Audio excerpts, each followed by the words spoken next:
अस्सलाम वालेकुम। तेलंगाना हुकूमत की जानिब से 6 नवंबर से कास्ट सेंसस किया जा रहा है, यानी ज़ात पात का सर्वे किया जाएगा। ये सर्वे सारे तेलंगाना में होगा और तेलंगाना की सारी आवाम को चाहिए कि हुकूमत का इसमें भरपूर ताउन करे। ख़ासकर मैं मुसलमानों से कहना चाहूँगा कि हम डॉक्यूमेंट वर्क में बहुत कमज़ोर होते हैं, लिहाजा हमें चाहिए कि इस सर्वे में हम हुकूमत को पूरी तरीके से ताउन करते हुए हमारी सारी तफसीलात इस सर्वे में एंट्री करवाइए। क्योंकि पर्सनली राहुल गांधी जी के कहने पर सीएम रेवंत रेड्डी साहब ये सर्वे करवा रहे हैं, क्योंकि राहुल गांधी जी का कहना है कि जिसकी जितनी भागीदारी उसकी उतनी हिस्सेदारी, यानी हो सकता है कि आने वाले दिनों में राहुल गांधी जी जिस कम्युनिटी जिस कास्ट का जितना पॉपुलेशन परसेंटेज है उनको उस परसेंटेज के हिसाब से गवर्नमेंट जॉब्स में, गवर्नमेंट स्कीम्स में, एजुकेशन में, पॉलिटिक्स में हर महाज पे हो सकता है कि रिजर्वेशन दे। इसीलिए हमें चाहिए कि हम हमारी सारी तफसीलात इस सर्वे ऑफिसर के पास ज़रूर एंट्री करवाइए।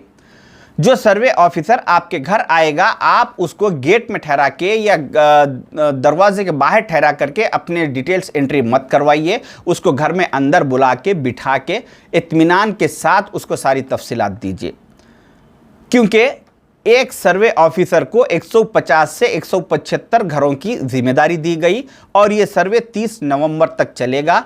और इस लिहाज से एक ऑफिसर एक दिन में 8 से 10 घरों का सर्वे करेगा।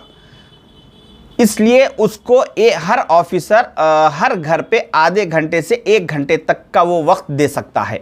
लिहाजा एक घर का जिम्मेदार आदमी सारे फाइल्स लेके उस ऑफिसर के साथ आधा 1 घंटा बैठ के सारी तफसीलात एंट्री करवाइए, क्योंकि आज ही आपको चाहिए कि आप अपने खुद की और अपने माँ बाप की, अपने बीवी बच्चों की, भाइयों बहनों की, सारे घर के लोगों की, अपने सारे फैमिली के लोगों के एक फ़ाइल बनवा लीजिए, जिसमें वोटर ID कार्ड, आधार कार्ड, पैन कार्ड, अपने एजुकेशन सर्टिफिकेट, प्रॉपर्टी पेपर्स, ये सारे डिटेल्स की एक फ़ाइल बनवा के रखिए और ऑफिसर के सामने उस फाइल में से एक एक चीज़ तफसील उसमें एंट्री करवाइए।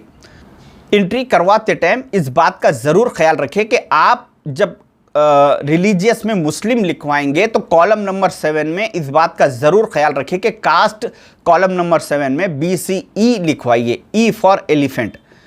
जो लद्दाफ है, दूधीकुला है, पिंजेरी है, ये लोग BCB में आते हैं। इसके बाद सारे मुसलमान BCE में आते हैं, मगर मुसलमानों में वो लोग जो सैयद है, ख़ान है, पठान है, मिर्ज़ा है, शिया है, बोहरे है और अरब है, ये लोग BCE में नहीं आते। मगर इन लोगों को भी चाहिए कि अपनी सारी तफसीलात दें। इनको छोड़ के सारे मुसलमान BCE कैटेगरी में आते हैं। आप घर में एप्लीकेशन फॉर्म ऑफिसर फिल करते टाइम कॉलम नंबर 7 देखें कि वो BCE लिखा है या नहीं। इसके साथ आपको अपने तफसीलात में अपना नाम, अपना place of birth, date of birth, अपना एम्प्लॉयमेंट, आप एम्प्लॉई है या बिजनेस है, आपके पास कितने गाड़ियां हैं, आपके पास प्रॉपर्टीज़ है, बग़ैर किसी हिचकिचाहट के ये सारे तफसीलात उस ऑफिसर को लिखवाइए। और इसके साथ एक अहम चीज़ ये है कि हमारे घरों में अक्सर कोई ना कोई एक दो लोग गल्फ़ कंट्रीज़ में या वेस्टर्न कंट्रीज़ में होते हैं, तो ऐसे लोगों के भी वहाँ से डिटेल्स मंगवाइए और उनके पासपोर्ट कॉपी, उनके भी डिटेल्स मंगवा के ऑफिसर के पास ये भी एंट्री करवाना ज़रूरी है। बाज़ जगह ये होता है कि सारी की सारी फैमिली यानी शौहर, बीवी, बच्चे सब गल्फ़ में या वेस्टर्न कंट्रीज़ में रहते हैं, तो उन लोगों को कभी ना कभी वापस आना है। इसलिए उनको वो वैसे NRIs को चाहिए कि यहाँ पे तेलंगाना में अपने किसी ख़ानदान के ज़िम्मेदार आदमी को कॉन्टैक्ट करें और अपने सारे डॉक्यूमेंट्स उनको व्हाट्सएप के ज़रिए भेजाइए और उनको कहिए कि जो ऑफिसर घर पे सर्वे के लिए आएगा उसके पास हमारी पूरी फैमिली की भी डिटेल्स लिखवाने के लिए बोलिए। अगर इस काम में हम लापरवाही बरतेंगे तो आने वाले दिनों में हम इसका नुकसान उठाएंगे।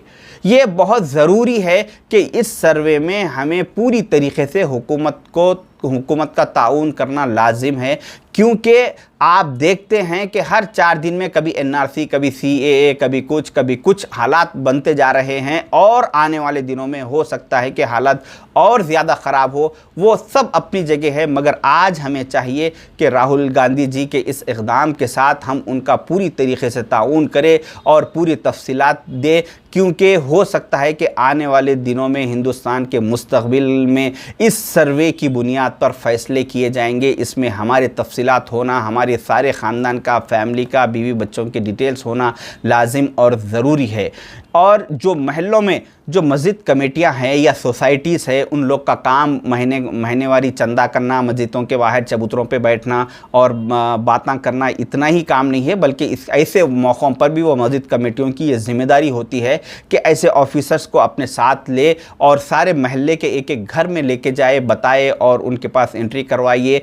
जो भी ज़ाती घर है, किराए का घर है, जितने भी लोग हैं, एक घर में अगर 4 फैमिलीज़ किराए से रह रहे हैं तो वो 4 फैमिलीज़ को भी चाहिए कि चारों के चारों अपने इसी घर के एड्रेस के हिसाब से अपने सारी तफसीलात लिखवाइए। अगर नहीं लिखाएंगे तो आगे चल के मुसीबत उठाएंगे, क्योंकि अल्लाह ताला भी गाफिल की मदद नहीं करता। हमें इस गफलत से बाहर आना है और इस सर्वे में पूरी तरीके से हुकूमत का ताउन करना ज़रूरी है। शुक्रिया, अल्लाह हाफिज़।